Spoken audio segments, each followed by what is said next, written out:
بسم اللہ الرحمن الرحیم. دوسرے اسپیکرز بھی موجود ہیں.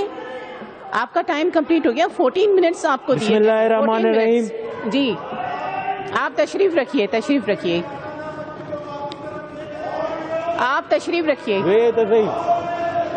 آپ بات کریں. یوسف مرتضی بلوچ صاحب. بسم اللہ الرحمن الرحیم. الصلاۃ والسلام علیک یا رسول اللہ. جناب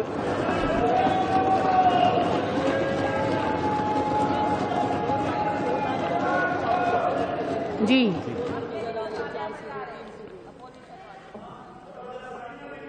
تھینک یو اسپیکر صاحبہ. سب سے پہلے تو میں پاکستان پیپلز پارٹی کے چیئرمین بلاول بھٹو زرداری صاحب، وزیر اعلیٰ سندھ مراد علی شاہ اور ان کی کیبنٹ اور بالخصوص سندھ کی عوام کو دوست بجٹ پیش کرنے پر مبارکباد دیتا ہوں. اسپیکر صاحبہ، آج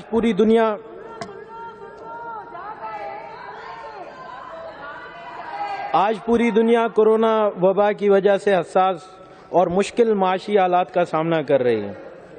اور ایسے حالات میں حکومت سندھ کی طرف سے کرونا زدہ عوام کی معاشی نبض کو محسوس کرتے ہوئے ایک عوامی بجٹ پیش کر کے سندھ حکومت نے ثابت کر دیا کہ پاکستان پیپلز پارٹی ہی غریب اور متوسط طبقے کی نمائندہ جماعت ہے. جب میرے لیڈر آصف علی زرداری صاحب 2011 میں صدر پاکستان تھے تو تاریخ گواہ ہے کہ انہوں نے سرکاری ملازمین کی تنخواہوں میں 50% تک اضافہ کیا، اور ہر سال سندھ حکومت تنخواہ میں پاکستان پیپلز پارٹی کی گورنمنٹ تنخواہ میں واضح اضافے کی روایت کو برقرار رکھتے ہوئے اس بجٹ میں بھی سرکاری ملازمین کی تنخواہ میں 20% اور پینشن میں 10% اضافہ کیا گیا، جو قابل تعریف ہے. آج وفاق کی ناکام معاشی پالیسیوں کی وجہ سے اور غریب کش مہنگائی نے غریب کی 2 وقت کی روٹی کا حصول مشکل کر دیا ہے. وہاں سندھ گورنمنٹ نے، پاکستان پیپلز پارٹی نے تنخواہ 17,500 سے بڑھا کر 25,000 کی گیا، اور امید رکھتا ہوں ایک تجویز بھی پیش کروں گا اپنی گورنمنٹ سی ایم صاحب کو بھی کہ مزدور کی جو کم سے کم اجرت رکھی گئی ہے، جو کافی سارے ادارے جو پرائیویٹ نجی ادارے ہیں وہ نہیں دیتے ہیں مزدوروں کو وہ تنخواہ، وہ یقینی بنائے گی ہماری گورنمنٹ انشاءاللہ کہ ہر بندے کو کم سے کم اجرت جو ہے وہ 25,000 ملے. اس زمن میں جہاں کورونا وبا کی تباہ کاریوں اور وفاقی پالیسیوں کی وجہ سے ملکی اداروں اور صنعتوں کی بربادی کی وجہ سے ملک میں مہنگائی بڑھ رہی ہے، وہاں سندھ حکومت کی طرف سے بے روزگاری کو کم کرنے اور چھوٹے کاروبار کو تقویت دینے کے لیے 5 سے 20 لاکھ تک آسان قرضے دینا سندھ کے نوجوانوں کے لیے خوش آئند ہے، اور اس سے بے روزگاری میں کمی آئے گی، نہ کہ لوگ لنگر کھانے کی لائنوں میں لگیں گے. ہمیں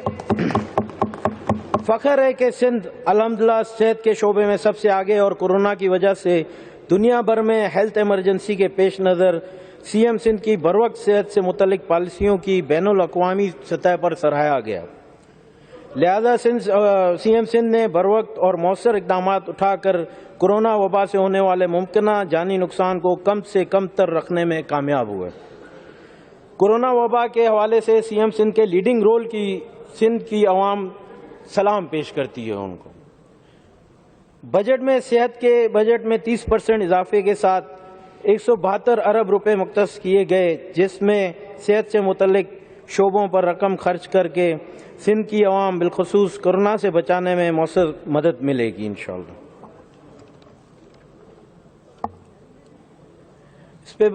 اس کے بعد بات کروں گا میں تعلیم سے. یہاں میں ایک فرانسیسی مفکر وکٹر ہیوگو کا قول عرض کرتا چلوں کہ آپ ایک اسکول کھولو اور ایک جیل کا دروازہ بند کرو. میں سعید غنی صاحب کو اپریشیٹ کروں گا کہ انہوں نے سندھ میں جو 2200 تقریباً اسکول جو بند تھے نان ٹیچنگ اسٹاف یا کسی اسٹاف کے حوالے سے، وہ الحمدللہ اس میں سے 1100 اسکول وہ کھلوا چکے ہیں. اس بجٹ میں 14% اضافہ کیا گیا ہے تعلیم کے بجٹ میں، جس میں 40 لاکھ تعلیم سے محروم بچوں کے لیے نیا پروگرام شروع کرنا، مفت نصابی کتابیں سندھ کے 10 اضلاع میں 160 پرائمری اسکولوں کی سیکنڈری اسکولوں کے لیے اپ گریڈیشن کرنا، پوزیشن ہولڈرز کے لیے اسکالرشپ مختص کی گئی، فرنیچر کی خریداری کے لیے پیسے رکھے گئے۔ اس کے علاوہ سندھ میں ہزاروں اسکول اور کالجز کی مرمت اور بحالی کے لیے یونیورسٹیز کے لیے خاطر خواہ فنڈز مختص کیے گئے ہیں۔ پاکستان ایک زرعی ملک ہے، میرے بھائی نے بھی ایگریکلچر کے بارے میں بات کی لیکن چلے گئے، سنا نہیں انہوں نے،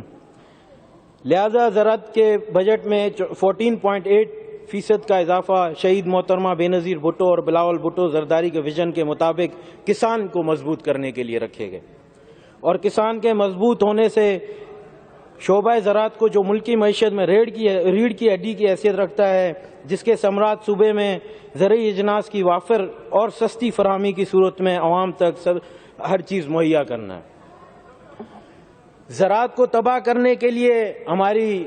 وفاق کی جو گورنمنٹ ہے اس نے کوئی کسر نہیں چھوڑی، ارسا نے ہمارا پانی روکا ہوا ہے، لیکن سندھ گورنمنٹ ان سب چیزوں کو یک طرفہ رکھ کے زراعت کو بہتر سے بہتر کرنے میں لگی ہوئی ہے، اور انشاءاللہ کامیاب ہوں گے اس میں بہتر کرنے میں۔ میرے ضلع ملیر میں میرے شہید بابا غلام مرتضیٰ بلوچ کی تجویز کنندہ اسکیمز اور میرے ملیر کے M P As M N As نے جتنوں نے جو اسکیمز دی ہیں الحمدللہ وہ بجٹ میں رکھی گئی ہیں، اور یقیناً میرے ملیر کے لوگوں کی معیار زندگی میں اس چیز سے بہتری آئے گی الحمدللہ۔ بالخصوص میں اپنے پی ایس 88 کی بات کروں گا، جہاں پہ میمن گوٹ گرلز کالج رکھا گیا، بیرو گوٹ اسکول سمیت دیگر ترقیاتی اسکیمز دی گئی ہیں ملیر میں۔ اسپیکر صاحبہ، سندھ حکومت کا جو پیش کردہ بجٹ صوبہ سندھ کے ہر ادارے کے استحکام اور بنیادی عوامی مسائل کے حل کے لیے بہترین بجٹ ہے، جس پر مزید تفصیلی بات کی جا سکتی ہے، لیکن وقت کی کمی کی وجہ سے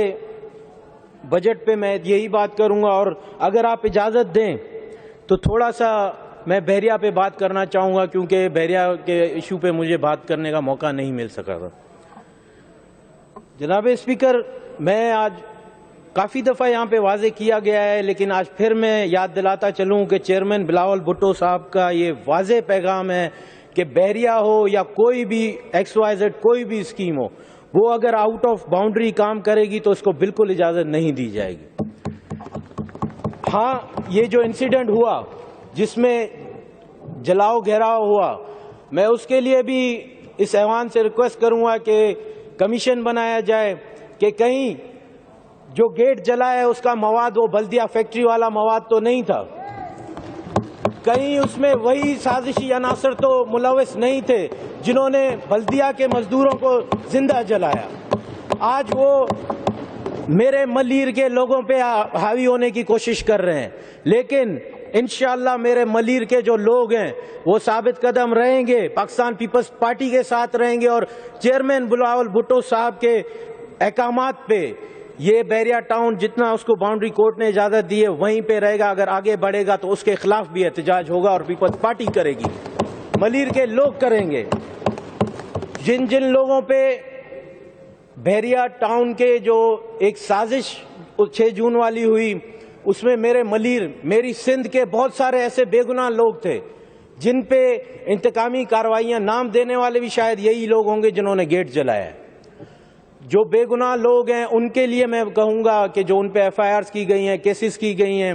تو خدا را ان کو انصاف دیا جائے، اور جو ملوث تھے اس حادثے میں ان کے ساتھ بھی انصاف کیا جائے، ان کو کیفر کردار تک پہنچایا جائے۔ آپ کا بہت شکریہ۔ جی اے بھٹو۔